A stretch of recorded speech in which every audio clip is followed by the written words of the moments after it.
हमारे मोहल्ले में एक कपड़ा फरोश आता। मोहल्ले भर की औरतें उसे मुंह मांगी कीमत पर कपड़े खरीदती, मगर मैं हैरान होती कि वो हर बार मुझे 2-3 सूट दे जाता और कहता कि पैसे बाद में दे देना। एक रोज़ उसने हमारे घर दस्तक देकर मुझसे खाना मांगा। फिर उसने मुझे कपड़ों का एक बंडल दिया। जब मैंने उसे खोला तो ये देखकर मेरे पैरों से ज़मीन निकल गई और मैं वहीं बेहोश हो गई, क्योंकि ये कहानी हकीकत पर मबनी है और जिन खातून की हकीकी ज़िंदगी से ताल्लुक़ रखती है, मैं उन्हीं की ज़ुबानी बयान कर रही हूँ। कहानी में असली नामों की जगह फ़र्ज़ी नाम इस्तेमाल किए गए हैं। चलिए कहानी शुरू करते हैं। ये कहानी मैं अपनी दोस्त की ज़िंदगी के बारे में बयान कर रही हूँ। उन दिनों मैं एक अखबार के दफ्तर में जॉब करती थी जब मुझे मेरी दोस्त सानिया मिली। वो नहायत खूबसूरत मगर बेहद खस्ता हाल लग रही थी। मैं तो पहली नज़र में उसको पहचान ही ना पाई थी। जब उसने अपना तारुफ कराया तो मैं चौंक पड़ी। बेसाख्ता उससे पूछने लगी, ये क्या हाल हो गया है तुम्हारा? तुम तो ऐसी बिल्कुल नहीं थी। और उस्मान भाई कैसे हैं? वो आगे से खामोश रही। मैंने कहा, जब तुम्हारी उस्मान से शादी हुई थी तुम तो बहुत खुश थी। काफ़ी मुश्किलात के बाद तुम लोगों की शादी हुई थी। वो कहने लगी, हाँ बहुत खुश थी, क्योंकि हमारी मोहब्बत की शादी थी। उस्मान वाकई मुझे बहुत चाहते थे और हर हाल में हर शर्त पर मुझे अपनी दुल्हन बनाना चाहते थे, और उन्होंने मेरे लिए बहुत कुर्बानियाँ भी दी। हमारी उन लोगों से दूर की रिश्तेदारी भी थी, लेकिन वाली साहब इस वजह से उस्मान के रिश्ते पर नहीं मान रहे थे कि वो अमीर नहीं थे। उनकी तनख्वाह कम थी, जबकि हम लोग खुशहाल थे। अब्बू समझते थे कि उस्मान इतनी कलील आमदनी में उनकी बेटी को क्यों कर खुश रख सकेगा, और वो अपनी छोटी छोटी खुशियों और ख्वाहिशों के पूरा होने को तरसती रह जाएगी। जबकि मेरा कहना था कि मुझे उस्मान हर हाल में कबूल है और मैं सिर्फ उन्हीं से शादी करूंगी। शायद उस्मान का साथ मेरी किस्मत में लिखा था। उन्होंने भी मुझे हासिल करने की जदोजहद में कोई कसर न छोड़ी थी। जो उनके वालिदैन ने बल आखिर मेरे अब्बू को राज़ी कर लिया और हमारी शादी होगी। हमारी तो ज़िंदगी फूलों भरी हो गई थी। तुम तो जानती हो कि मैं उनसे शादी के बाद कितनी खुश थी। मुझे उस्मान के साथ गुर्बत में भी सुकून था। हाँ, कभी कभार ये बात खटकती ज़रूर थी कि उस्मान के पास ना अपना मकान है और ना गाड़ी और ना ही लेकर आसाइशें। तभी सोचती, शायद मेरी ज़िंदगी तमाम उम्र इसी तरह हसरत भरी ही गुजरेगी। पहले पहल तो ऐसे तफक्कुरात आते थे, लेकिन बाद में अपनी किस्मत पर शाकिर हो गई, क्योंकि उन्हें मुझसे बेपनाह मोहब्बत थी। वो मुझ पर जान छिड़कते थे। अगर मोहब्बत मिल जाए तो ज़िंदगी आसाइशों भरी ना भी हो, तब भी तकलीफ़ें कम तकलीफ़दा महसूस होती हैं। मैंने तभी खुद को समझा लिया कि ख्वाहिशात को इंसान जिस कदर बढ़ाता है वो उतनी ही बढ़ती चली जाती हैं। इंसान को इस दुनिया में तो वक्त की रोटी मिल जाए, मोहब्बत और सुकून भी हो, तो यही बहुत कुछ है। शोहर की ज़्यादा दौलत भी बीवी की ज़िंदगी में परेशानियां ही लाती है। लिहाजा मैं और उस्मान दोनों ही बहुत खुश थे। मैंने उसकी बात सुनते हुए कहा, अच्छा तो अब क्या हुआ है कि तुम यहाँ मुझे कोर्ट में नज़र आ रही हो? वो अफसुर्दगी से कहने लगी, अपने बेटे के लिए सरपरस्ती का केस डाला हुआ है। दरअसल मेरी और उस्मान की तलाक हो गई है और बेटा उन्हीं के पास है। उसी के लिए सरपरस्ती का केस चल रहा है। मैं हैरत के समंदर में गोते खाने लगी और फिर कहा, सानिया ये तुम क्या कह रही हो? आखिर क्यों तलाक हुई तुम दोनों की? क्या कसूर था तुम्हारा तो उसने इतनी मोहब्बत और चाहत के बावजूद तलाक दे दी और बेटा भी तुमसे ले लिया है? वो कहने लगी, यहाँ कोर्ट में क्या बताऊँ, कहीं बैठेंगे तो तुम्हें बताऊँगी। मैंने कहा, तो चलो मेरे साथ मेरे घर, शायद मैं तुम्हारी कुछ मदद कर सकूँ। यूँ मैं अपनी पुरानी हम जमात को साथ ले आई और फिर उसने मुझे अपनी रुदात सुनाई, जो मैं उसी की ज़ुबानी रकम कर रही हूँ। शादी के बाद शुरू में मैं अपने सास ससुर के साथ उन्हीं के घर रहती थी। सास ससुर अच्छे लोग थे। हमारा गुजारा बहुत अच्छा हो रहा था। ससुर साहब भी हमारी काफ़ी ज़रूरियात खुद पूरी कर देते थे। साल बाद अल्लाह ताला ने हमें एक खूबसूरत से बेटे से नवाज दिया। उस्मान की तो खुशी की कोई इंतहा न थी। वो अपनी कम तनख्वाह में भी हम दोनों को बहुत खुश रखने की कोशिश करते थे। हमारी ज़िंदगी खुशियों भरी गुजर रही थी। साल बाद उस्मान का तबादला दूसरे शहर हो गया। वो मेरे और अपने बेटे के बगैर बिल्कुल नहीं रह सकते थे। लिहाजा उन्होंने वहाँ किराए का एक छोटा सा मकान ले लिया और मुझे भी अपने साथ ले आए। उन दिनों मेरा बेटा साल भर का था। उस्मान अपनी मुलाजमत पर चले जाते और मैं शेरोज़ की कुल कार्यों में गुम हो जाती। तभी तन्हाई का एहसास ही ना होता। नए शहर आ बसने पर यूं तो मैं खुश थी, लेकिन अब उस्मान का हाथ मज़ीद तंग हो गया था। चूंकि ससुराल में मकान का किराया, बिजली का बिल नहीं देना पड़ता था और खाने पीने का सारा खर्चा भी ससुर साहेब ही बर्दाश्त कर लेते थे, लेकिन यहाँ सारे अखराजात खुद करना पड़ते थे। ससुर साहेब की मर्ज़ी होती तो वो 2-4 माह बाद जब मिलने आते, हमारी कुछ माली इमदाद कर दिया करते। उनका भी तो पेंशन पर ही गुजारा था। यहाँ पास पड़ोस में खाते पीते खुशहाल लोग रहते थे। जब मैं उन औरतों को अच्छे और कीमती लिबास में देखती तो मुझे हसरत होती कि मैं भी उन जैसा पहनूं, मगर फिर बस सोच कर ही रह जाती, क्योंकि जितनी चादर हो उतने ही पाँव फैलाने पड़ते हैं। यहाँ मेरी पड़ोसन राबिया से मेरी काफ़ी दोस्ती हो चुकी थी। उसकी भी एक ही बेटी थी। राबिया अक्सर मेरे घर आ जाती और हम खूब बातें करती। हमें 2 साल गुजर गए उस घर में। इस दौरान 4 ईदें आई, मगर मैं ईद पर भी नया जोड़ा न बनवा सकी, जबकि मेरी पड़ोसन तो हर माह नए जोड़े में नज़र आती थी। मेरे दिल से आहें सर्द निकल जाती, फिर सब्र को आवाज़ देकर ख्वाहिशों को उसके सुपुर्द कर देती। इस मोहल्ले में काफ़ी अरसा से एक कपड़े बेचने वाला आया करता था। उसके पास मुल्की और गैर मुल्की नहायत खूबसूरत कपड़े होते थे।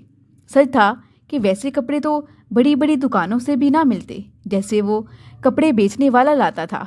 इस बार ईद से 15 रोज़ कबल मोहल्ले में वही कपड़ा बेचने वाला आया और उसने राबिया के घर अपना गट्ठर खोला। हस्बे मामूल मोहल्ले की औरतें उसके गिर्द जमा हो गई और कपड़े पसंद और ख़रीदने लगी। मैंने जो आवाज़ें सुनी तो अपने बेटे को गोद में उठाकर पड़ोस में चली गई। कपड़े वाला राबिया के गेट के सामने बैठा था। उसने अपना गट्ठर गेट के अंदर रखकर खोला हुआ था। औरतें बड़े शौक से कपड़े देख रही थीं। मैंने भी 1-2 जोड़े उठाकर देखे और फिर उनका भाव पूछा। उन कपड़ों को उलटती पलटती रही और फिर उनको वापस रख दिया, क्योंकि उनकी कीमत भी बहुत ज़्यादा थी। जब काफ़ी औरतें कपड़े खरीद चुकी तो राबिया ने मुझसे कहा, सानिया, तुमने कुछ नहीं लिया? तुम भी तो कुछ लो ना। इस पर मेरे लबों से ठंडी आह निकल गई। धीरे से कहा, एक जोड़ा लेना तो था, लेकिन पैसे नहीं बन रहे। ये कपड़े तो काफ़ी महंगे हैं। मैंने ये बात कुछ इस तरह हसरत से कही कि शायद कपड़े वाले ने सुन ली और उसके दिल पर इस जुमले ने असर किया। जब सब औरतें राबिया के घर से निकलकर अपने अपने घरों को चली गईं तो आखिर में मैं भी अपनी पड़ोसन के घर से निकली और अपने घर में आ गई। कपड़े वाले ने जूं ही मुझे अपने गेट के अंदर दाखिल होते देखा, वो गट्ठर उठाकर मेरे दर पर चला आया। मैंने भी दरवाज़ा बंद ही किया था कि उसने दस्तक दी। मैंने अंदर से ही आवाज़ देकर पूछा, कौन है? ये कहते हुए मैंने एक पट को ज़रा सा खोलकर झांका, इस ख्याल से कि यकीनन पड़ोसन होगी जो अपने खरीदे हुए कपड़ों को फिर से मुझे दिखाने और सताइश के चंद अल्फाज सुनने आई होगी, क्योंकि वो अक्सर जब भी शॉपिंग करती मुझे दिखाकर बार बार पूछती थी कि बताओ सानिया, ये कैसे हैं? मैंने अच्छी शॉपिंग की है ना? इस तरह सताइश सुनकर उसको तसल्ली हो जाती थी, या फिर वो अपने कपड़े मुझे दिखाकर मुझसे मशवरे लेती थी कि मुझे बताओ इस पर क्या डिज़ाइन बनवाऊँ और कैसे सिलवाऊँ। जब मैंने गेट खोला तो ये देखकर हैरान रह गई कि सामने कपड़ा बेचने वाला खड़ा था और उसके हाथ में वही दोनों जोड़े थे जो मैंने पसंद करके वापस रख दिए थे। उसने जोड़े मेरी जानिब बढ़ाकर कहा, बीबी, ये ले लो और रकम उधार कर लो। मैं तो इस मोहल्ले में आता जाता रहता हूँ। दूसरे फेरे पर जब आऊँगा तो रकम आपसे ले लूँगा। इससे पहले कि मैं कुछ सोचती और उसे जवाब देती, उसने वो खूबसूरत जोड़े मुझे थमा दिए और फ़ौरन चलता बना। जाते जाते कह गया कि मेरा नाम अब्दुर्रहमान है। मैं अगर ना आ सका और मेरी बजाय मेरा भाई आया तो मेरा नाम लेगा, तब पैसे उसी को दे देना। मेरा जवाब सुनने से पहले ही वो अपनी गठरी सर पर लिए लंबे लंबे ढग बढ़ता आगे को चलता बना। मैं आवाज़ देकर उसको रोकने का इरादा करती रह गई। मैं शशतर थी कि एक ऐसा व्यापारी है कि मेरी उससे जान ना पहचान और वो यूँ एतबार करके कपड़े मुझे थमा गया था। फिर सोचा कि ये मुद्दत से इधर फेरी लगाता होगा, तभी उधार दे दिया कि कारोबारी लोगों का माल बेचने का एक ये भी तरीका होता है। बेशक वो सूट मुझे बहुत पसंद आया था, लेकिन ये गैर मुल्की और खासा महंगा था। मैं उसकी कीमत चुकाने की मुतहम्मिल नहीं हो सकती थी। सोचने लगी, भला मैं इतना सारा कर्ज कहाँ से उतारूंगी। उन दिनों 15,000 उस्मान की तनख्वाह थी। 7,000 मकान का किराया और बिजली और पानी की मद में चला जाता था। बच्चे के दूध के डिब्बे और देकर अखराजात के बाद हमारे गुजारे के लिए रकम ही कितनी बचती थी। अब्दुर्रहमान तो कपड़ों का बंडल थमा कर चला गया, मगर मुझे अब शिशोपंज में डाल गया था। पहले तो कई दिन मैंने ये जोड़े छुपा कर रखे कि उस्मान को कैसे बताऊं कि ये मैंने इतने महंगे खरीद दिए और अभी उधार भी चुकाना है, जबकि जानती थी कि हमारा गुजारा कितनी मुश्किल से हो रहा था। फिर एक रोज़ सोचा कि उधार का उस्मान को बता ही दूं, 7 जोड़े भी दिखा दूं, आखिर कब तक छुपा कर रखूँगी। फिर सोच में पड़ गई, अगर बता दिया तो कहीं वो बिगड़ ही ना जाए। इसी अधेड़-बन में थी कि राबिया आ गई। उसका शोहर टेलर मास्टर था और उसकी आमदनी खूब होती थी। सदर बाज़ार में उसकी बड़ी सी दुकान थी, जहाँ उसने कई कारीगर रखे हुए थे। उनके वारे न्यारे थे, तभी तो राबिया को ज़िंदगी का हर ऐशो आराम मुयस्सर था। मुझे परेशान देखकर उसने पूछा, क्या बात है सानिया, आज तुम काफ़ी परेशान नज़र आ रही हो। मैंने उसे सारी बात बताकर कहा कि जोड़े तो मुझे पसंद हैं, लेकिन डर ये है कि कभी अब्दुर्रहमान ने अचानक आकर उधार की रकम मांग ली तो कहाँ से लाऊंगी। वो कहने लगी, अरे तो इसमें परेशान होने वाली ऐसी भी कोई बात नहीं। अरे भाई, जब वो आएगा तब देखी जाएगी। वो इतना बुरा आदमी नहीं है। अक्सर यहाँ घरों में उधार पर कपड़ा दे जाता है और तंग भी नहीं करता। जब मर्जी आए उसे पैसे दे देना। फिलहाल तुम ये जोड़े सिलवा लो। क्या तुम्हारा जी नहीं चाहता कि ईद पर नए जोड़े पहनो? मैंने कहा, क्यों नहीं चाहता, लेकिन मेरे पास तो सिलाई के पैसे भी नहीं हैं। वो कहने लगी, इसकी तुम फिक्र नहीं करो, मुझे अपने कपड़े और नाप दे दो, मैं अपने शोहर से सिलवा दूंगी। और तुम उस्मान भाई से भी कह देना कि मेरी सहेली राबिया ने ये जोड़े ईद का तोहफा दिए हैं। सहेलियां ईद पर एक दूसरे को तोहफे तो देती ही हैं, और उनको तो मालूम ही है कि मेरे शोहर टेलर मास्टर हैं, तो कह देना कि सिलवा कर इसीलिए दिए हैं। मेरी मुतफक्कर सोचों का फौरी हल तो निकल आया और मैंने नाप और कपड़े राबिया को दे दिए। जब जोड़े सिल कर आ गए तो मैंने उस्मान को मनोअन वही कह दिया जो मुझे राबिया सिखला कर गई थी। उन्होंने जोड़े देखे, खुशी का इजहार किया कि बहुत खूबसूरत हैं, तुम पहनोगी तो और भी अच्छे लगेंगे, और साथ ही फिक्र का भी इजहार किया कि अब तुम अपनी पड़ोसन का ये एहसान किस तरह उतारोगी, तुम्हें भी तो कोई तोहफा उसे देना पड़ेगा। मैंने कहा, एहसान की क्या बात है, उसने अपनी खुशी से दिए हैं, मैंने मांगे थोड़ी थे। राबिया के पास किस शय की कमी है, उसको तो इन बातों की परवाह नहीं है। वो बहुत अच्छे इखलाक वाली है, वो मुझे अपनी सहेली समझती है। और क्या एक सहेली जो पैसे वाली हो अपनी दूसरी सहेली को 2 जोड़े भी नहीं दे सकती? वो कहने लगे, अच्छा भाई, तुम औरतों की बातें तुम ही जानो, मुझे तो खाना ला दो, आज ओवर टाइम किया है, थक गया हूँ। जब मैंने खाना दिया तो कहने लगे, शहरोज़ के कपड़े भी लेने हैं, ईद को दिन ही कितने रह गए हैं। खैर, ईद बाखैरियत गुजर गई। मैं नई जोड़े पहनकर मेके गई। मेरी वालिदा तो वफ़ात पा चुकी थी। अब्बू और बहनों से ईद मिलने गई, वो भी मुझे इतने खूबसूरत लिबास में देखकर खुश होगी। मैंने राबिया को दुआ दी कि जिसके हौसला दिलाने से मुझे ये खुशी नसीब हुई थी। 3 माह गुजर गए, मेरे पास पैसे ना हो पाए थे और अब्दुर्रहमान भी ना आया। और फिर एक रोज़ अचानक अब्दुर्रहमान आ गया। उसने दरवाज़ा बजाया। मैंने गेट खोला कि उससे माजरत करके पहले कर्ज़ के लिए मोहलत ले लूँ कि कुछ हफ्तों बाद दे दूँगी, कि उसने एक और बंडल मुझे थमा दिया और कहने लगा, ये रखिए, मैं पिछली गली में से होकर आता हूँ, वहाँ से भी पैसे लेने हैं। मैं हैरान थी कि आज वो फिर मुझे कपड़े देकर जा रहा था, मगर मैं तो पहले वाले कर्ज से ही परेशान थी। भला मज़ीद कर्ज अपने सर कैसे चढ़ा सकती थी। लिहाजा इससे पहले कि वो फुर्ती से आगे निकल जाता, मैंने बंडल के ऊपर का कागज़ ज़रा सा फाड़ा और ज़ोर से आवाज़ देते हुए कहा, ठहरो अब्दुर्रहमान, पहले मेरी बात सुन लो। वो ठहर गया। बंडल में बहुत खूबसूरत और कीमती कपड़ा था। मैंने कहा, ये किस लिए? वो कहने लगा, आपके लिए, देखेंगी तो पसंद कर लेंगी। मैंने कहा, मगर ये मुझे नहीं चाहिए, लो पकड़ो इसे। मैंने भी तुम्हारा पहला कर्ज ही नहीं उतारा है और तुम और कपड़े ले आए हो। वो कहने लगा, आप देखिए तो सही, बहुत अच्छे कपड़े हैं, आपकी पड़ोसन ने भी लिए हैं। मैंने कहा, चलो उसने लिए होंगे, मगर मैं नहीं ले सकती। अरे भाई, पहले पैसे अभी। वो मेरी आध अधूरी बात समझ गया। उसने मुझे मज़ीद बोलने का मौका ही ना दिया और कहने लगा, जब आपके पास हों तब दे देना। मैं कब कह रहा हूँ कि पैसे दे दे। ये कहकर वो चलता बना। इस बार भी उसने ऐसी अजरत दिखाई कि मुझे उसे रोकने का मौका ना मिला। मैं बस उसको तेज़ी से जाते देखती रह गई।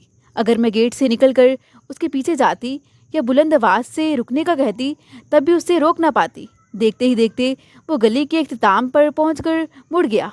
मैं देर तक हाथ में बंडल थामे खड़ी रही, सोचने लगी अब क्या करूं। फिर सोचा राबिया को बताती हूँ, क्योंकि वो जब गट्ठर लाता तो राबिया के गेट के अंदर रख देता था और गली में आवाज़ लगाता हुआ आता था कि जिसको खरीदना होता वो राबिया के दरवाजे पर आ जाती और उसके घर के अंदर बैठकर आराम से कपड़े खोल खोल कर देखती और पसंद करती। तभी मैं बंडल लेकर उसके घर चली गई और उसको बताया कि अभी मैंने पिछले जोड़ों के पैसे देने हैं और वो अब्दुर्रहमान चालाकी से दूसरे जोड़े थमा गया है। अब तुम ही बताओ क्या करूँ। वो कहने लगी अच्छा रुको तुम, अगर अभी वो आ जाता है तो बात कर लेते हैं। हमने काफ़ी देर इंतज़ार किया मगर वो ना आया। तब राबिया ने कहा पिछली बार मैंने काफ़ी कपड़े ले लिए थे, शायद इस बार वो इधर नहीं आएगा। पिछली गली में शाइस्ता के गेट पर गट्ठर को खोला होगा, क्योंकि कभी कभार वो उधर ही गट्ठर खोलता है। मैं अभी तक परेशान थी। वो कहने लगी तुम क्यों परेशान होती हो, खामोशी से ये कपड़ा रख लो, आ जाएगा तो वापस कर देना, नहीं आएगा तो सिलवा लेना, सिलाई तो मैं तुम्हें करवा दूंगी, फिक्र नहीं करो, तुम्हारा कर्ज भी उतर जाएगा। तुम जोड़े सिलवा लो और पहन लो। उस्मान भाई को बता देना कि मैंने दिए हैं, कह देना कि टेलर की दुकान पर अक्सर अमीर औरतें ज़्यादा कपड़ा दे जाती हैं, इसलिए जो बच जाता है उसके बारे में पूछती तक नहीं, तो उनकी हम कमीज़ें सिलवा लेते हैं और शलवारों की मैचिंग का कपड़ा ले लेते हैं, इसलिए ग्राहकों से दर्जियों को तो खुद फ़ायदा हो जाता है। मैंने कहा वो नाराज़ हो जाएंगे कि मुफ्त के कपड़े तुम क्यों ले लेती हो।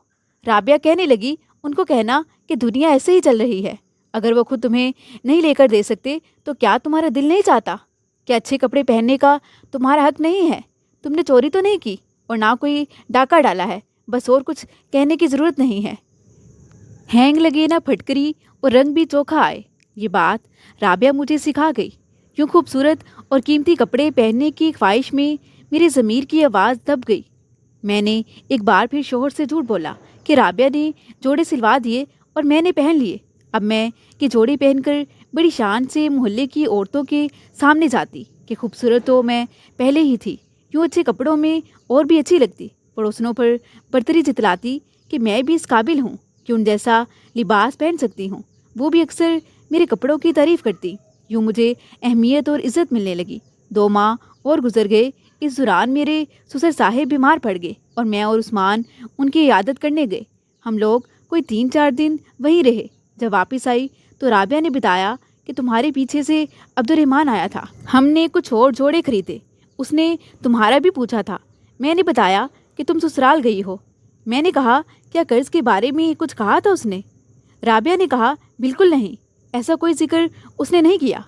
मैं सोचने लगी अब यकीनन जब वो आएगा तो कर्ज का मुतालबा ज़रूर करेगा। फिर इस वाक़े को भी 1 माह गुजर गया मगर अब्दुर्रहमान ना आया।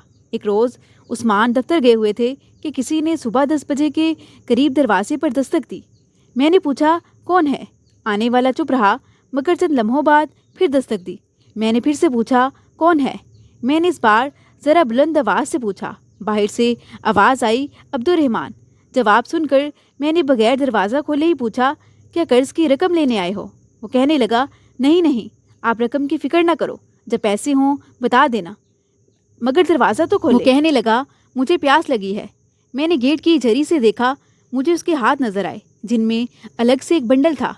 मैं समझ गई कि ये फिर से मुझे मज़ीद मकरूज़ करने आ गया है, लिहाजा दरवाज़ा न खोला।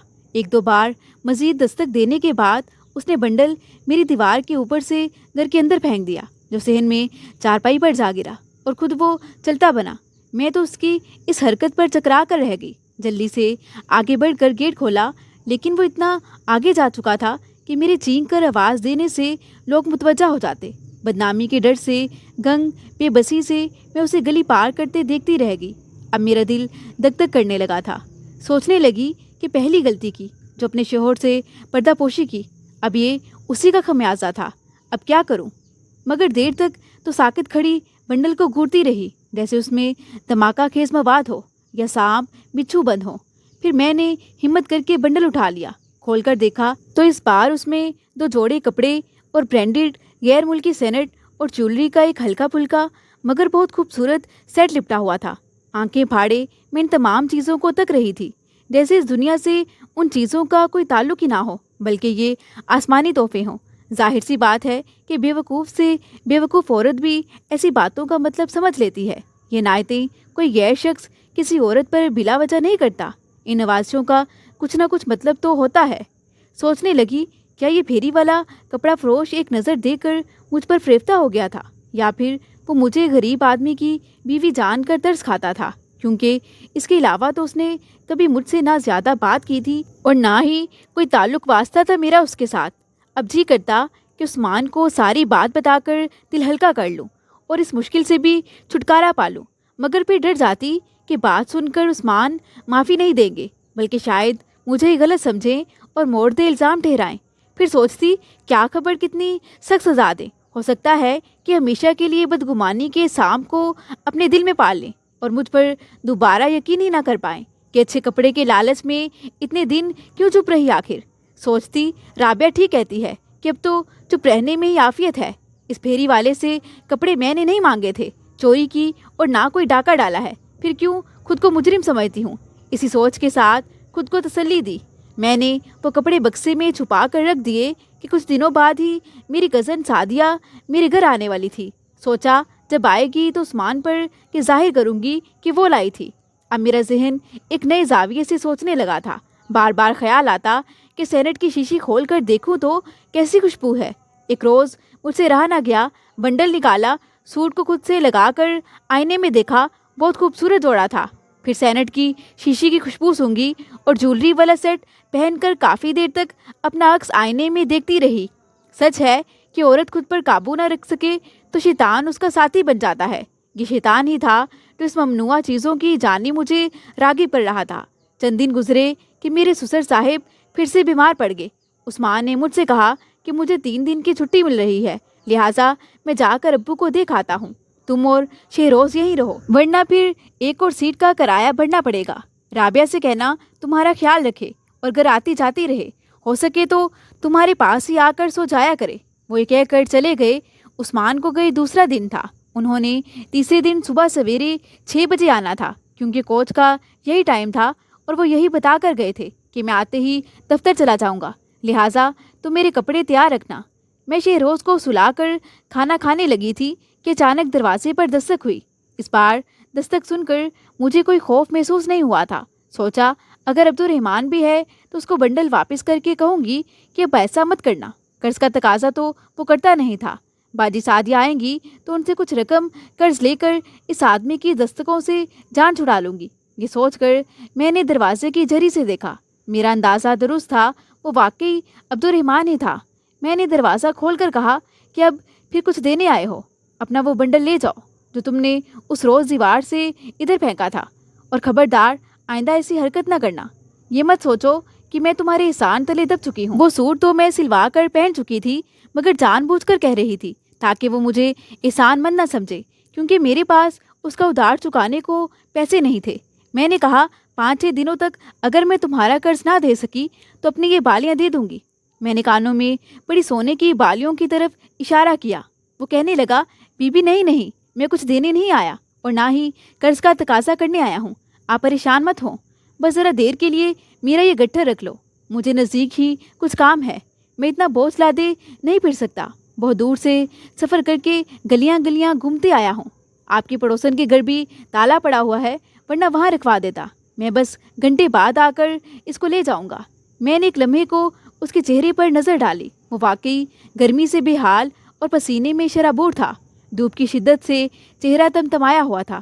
سوچا اگر تھوڑی دیر کے لیے اس کا سامان رکھ لوں تو کیا حرج ہے، عثمان کو بھی کل صبح آنا ہے۔ یہی سوچتے ہوئے میں نے اس سے کہا، اچھا رکھ دو۔ اس نے سر سے گٹھر اتار کر میرے گھر کی دہلیز پر رکھ دیا۔ میں نے اسے کھینچ کر گیٹ سے اندر کیا اور پھر کنڈی لگا لی، لیکن یہ 1 گھنٹہ گزارنا میرے لیے عذاب تھا۔ مجھے یوں لگ رہا تھا کہ اس گٹھر کے اندر کپڑوں کے تھان نہیں بلکہ خود عبدالرحمن ہے، جو اپنے آپ کو باندھ کر یہاں چھوڑ گیا ہے۔ 1 گھنٹہ گزرا، پھر دوسرا بھی گزر گیا، مگر وہ نہ پلٹا۔ اب میرا جی گھبرانے لگا۔ سوچا اگر وہ نہ آیا تو میں اس گٹھر کا کیا کروں گی، آخر اسے کہاں چھپاؤں گی۔ دل میں دعائیں کرتی رہی کہ خدا کرے وہ جلد آ جائے اور یہ لے جائے۔ بالآخر شام سے ذرا پہلے وہ آ ہی گیا۔ دروازے پر دستک سن کر میں نے گہری سانس لی، دروازے کی جھری سے جھانکا تو وہی تھا۔ خدا کا شکر ادا کیا اور گیٹ کھولا۔ वो दूर का मुसाफिर मालूम होता था, थका हारा खड़ा गर्मी से हाँप रहा था। इससे पहले कि मैं उसे कुछ कहती वो खुद ही गोया हुआ। माफ़ करना बीबी, मुझे आने में कुछ देर हो गई। मैंने कुछ बोले बगैर गट्ठर को पूरी कुव्वत लगाकर उसकी तरफ कर दिया ताकि वो गेट से ही उठा ले। तभी उसने थूक निकल कर कहा, सख्त प्यास लगी है, क्या एक गिलास पानी मिल जाएगा? मैंने उसकी हालत देखी, उसकी कर्जदार भी थी। उसने अपना माल बेचने को कारोबारी हथकंडा ज़रूर इस्तेमाल किया था, मगर कर्ज की रकम तलब करके मुझे शर्मिंदा भी ना किया था। मैंने कहा, अच्छा ठहरो, मैं लाती हूँ।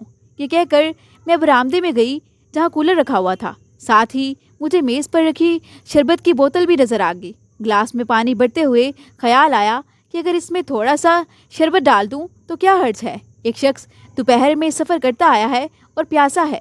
ये ख्याल आते ही मेरे हाथ खुद ब खुद शरबत की बोतल की तरफ गए।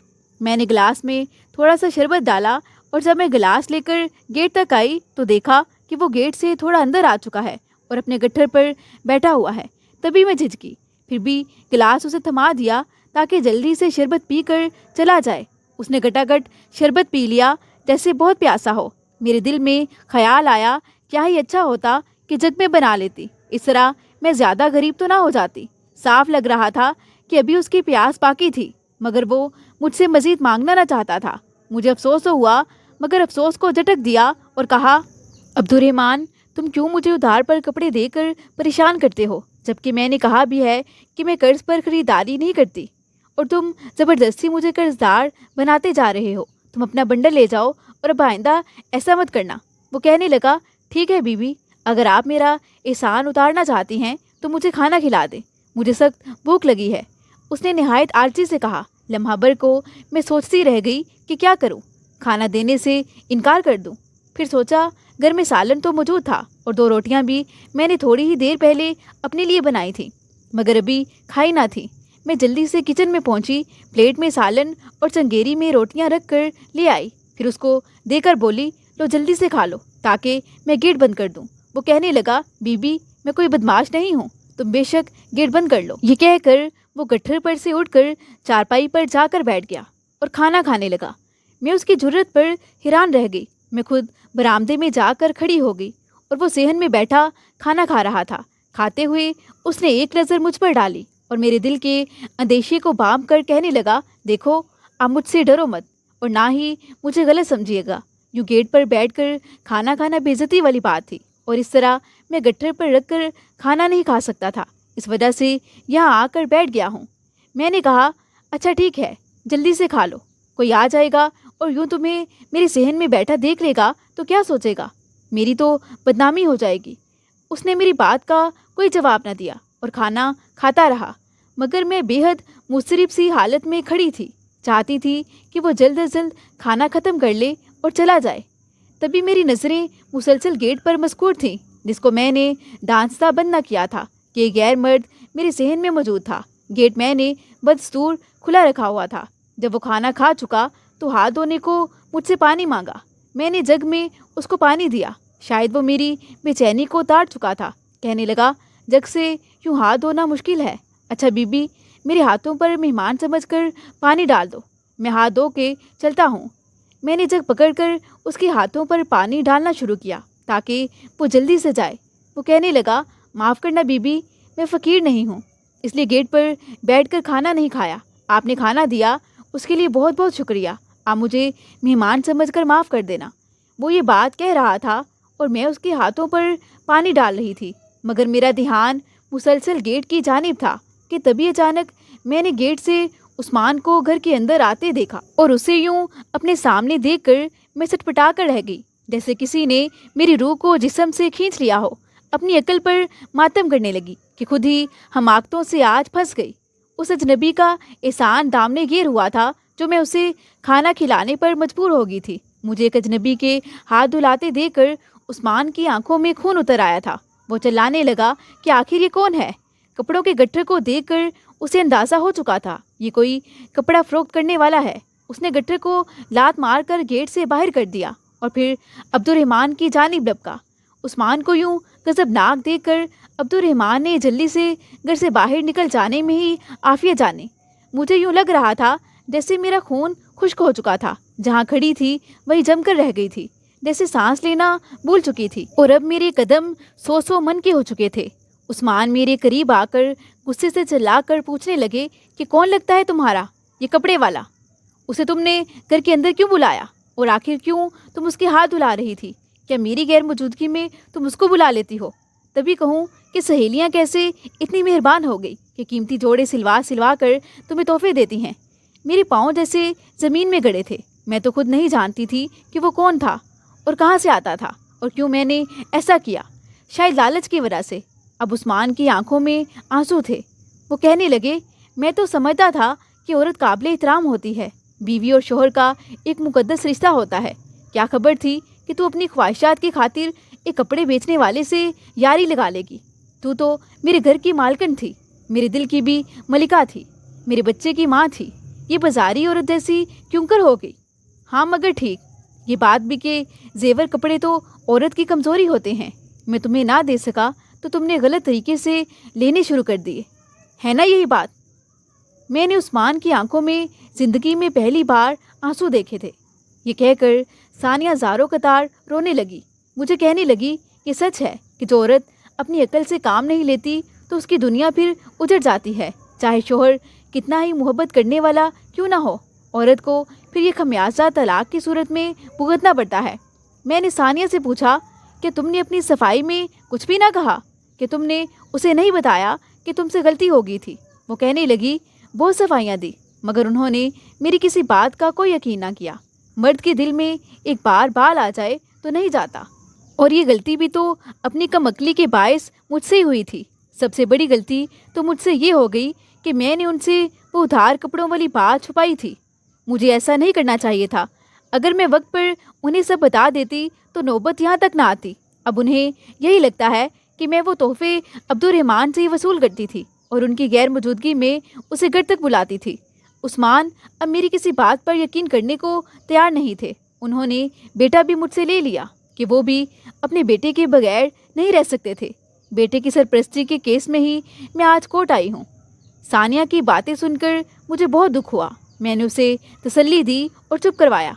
सोचने लगी कि अब्दुर्रहमान तो पढ़ा लिखा ना था, ये तो पढ़ी लिखी और समझदार थी।